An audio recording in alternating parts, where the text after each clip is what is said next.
vous avez des critiques à faire quant à la répartition de ces PGE entre les différentes entreprises françaises qui y ont eu droit. C'est pas les entreprises qui en avaient le plus besoin qui se sont vues octroyer ces prix-là, parce que d'après les chiffres de la Cour des comptes, sur lesquels je me suis basé et que Bruno Le Maire a eu entre les mains, 60% des montants des PGE, c'est-à-dire 84 milliards, donc 140 milliards multipliés par 60%, ont été octroyés aux 10% des entreprises les plus grosses. D'accord, donc l'État a donc favorisé les plus grosses entreprises qui ne représentent pas le tissu le tissu entrepreneurial français qui est principalement composé de TPE, PME. Voilà. Et en fait, il faut savoir que les grosses entreprises, elles ont des capacités financières que les petites n'ont pas. Donc, c'est là où commence à blesser le bas, on va dire, puisque ces 10% des entreprises les plus grosses ont des capacités de remboursement. Et les 40% des montants des PGE, donc c'est-à-dire 140 milliards multipliés par 40%, ont été accordés au restant des entreprises, c'est-à-dire aux 90% des TPE-PME qui, elles, n'ont aucune capacité de remboursement. Est-ce qu'on peut en tirer comme conclusion sur la stratégie de l'État de donner plus aux gros qu'aux petits ?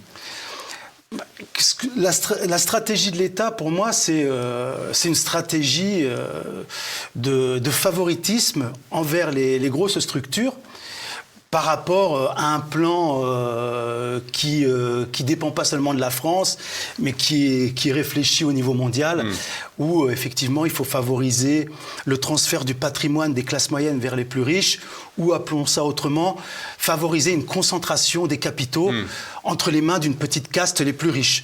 Pour qu'on sache bien à quoi ont servi ces PGE, est-ce que vous pouvez nous expliquer comment les entreprises les ont utilisés ? Alors, comment vous, dans le cadre de votre entreprise, avez-vous utilisé ces PGE ? Je crois que vous avez eu 94 000 euros de PGE. Tout à fait. Alors moi, ça a été simple. Comme la majorité des entreprises, je les ai utilisés pour retarder la faillite. Donc en fait, ça m'a permis de tenir quelques mois. Cet argent a été absorbé en quelques mois. Et ensuite, les gens qui comprennent pas trop, parce que c'est pas évident de comprendre tous ces mécanismes financiers et comptables. Certains vont dire, mais comment que ça se fait ? Il a encore son entreprise. Il vient d'expliquer que son argent était absorbé. Comment il fait à vivre ?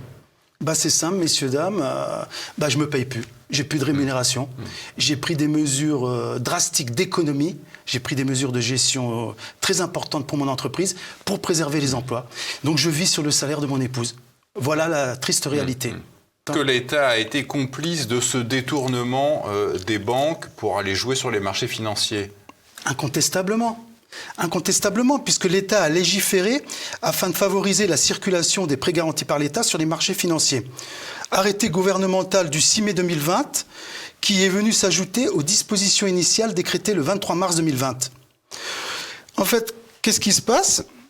Grâce à tout ça, les banques qui ont fait crédit au titre du PGE ont pu titriser, on en revient toujours au même, sur les marchés financiers avec un risque de perte proche du néant, puisque l'État continue d'assurer la majorité du risque encouru, même en cas de titrisation.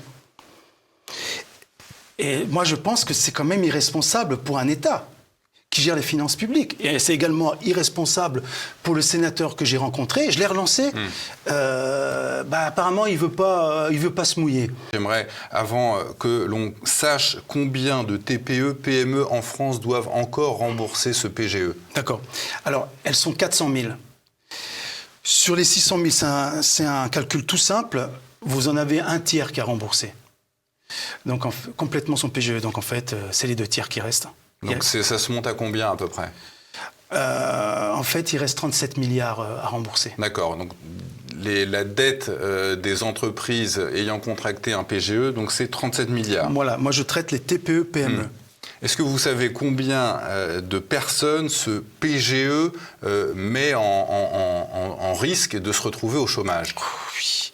Si l'État ne fait pas ce geste d'effacement, c'est 1 million de chômeurs supplémentaires. au bas mot, 1 million de chômeurs Et supplémentaires. donc ça représente combien de pertes par rapport au produit intérieur brut français? Ça représente une perte de 3% du PIB, soit 75 milliards d'euros. D'accord. Ça voulait dire. Mais est-ce que vous pensez qu'en conscience, le ministre de l'économie sait que ces médiateurs ne vous seront d'aucune aide? Mais bien sûr, puisque... Mais quel est l'intérêt alors pour l'État de mettre des entreprises françaises en faillite? L'intérêt, c'est de suivre le plan de M. Klaus Schwab, c'est-à-dire le transfert des patrimoines des classes moyennes vers les plus riches et favoriser la concentration des richesses entre les mains d'une petite caste, une caste égoïste et cupide. Faites comme j'ai fait, écrivez-leur. Et si vous pensez que de toute façon, c'est pas la peine de leur écrire, passez à la phase supérieure. Parce que peut-être que là, va falloir qu'ils passent à la phase supérieure. Parce que ce qu'il faut savoir, et ça c'est très important à dire à nos téléspectateurs, c'est que la banque, du jour au lendemain, elle peut prononcer ce qu'on appelle la déchéance du terme du PGE et donc rendre immédiatement exigible le remboursement de la totalité du prêt. C'est-à-dire qu'ils vont vous envoyer une première mise en demeure, à la rigueur, 2 mises en demeure. Moi, ils m'en ont envoyé 2. Mais heureusement, je leur avais coupé l'herbe sous le pied. Et justement, je propose à mes adhérents de couper l'herbe sous le pied aux banques. Parce qu'en fait, à la deuxième mise en demeure, ils m'ont laissé 8 jours pour leur rembourser les 94 000 €. Alors que je leur avais expliqué, ils s'en fichent complètement que je ne pouvais pas, quoi. Donc, si vous les mettez pas en demeure, ben là, c'est même pas la peine, ils vont vous envoyer devant un tribunal de commerce.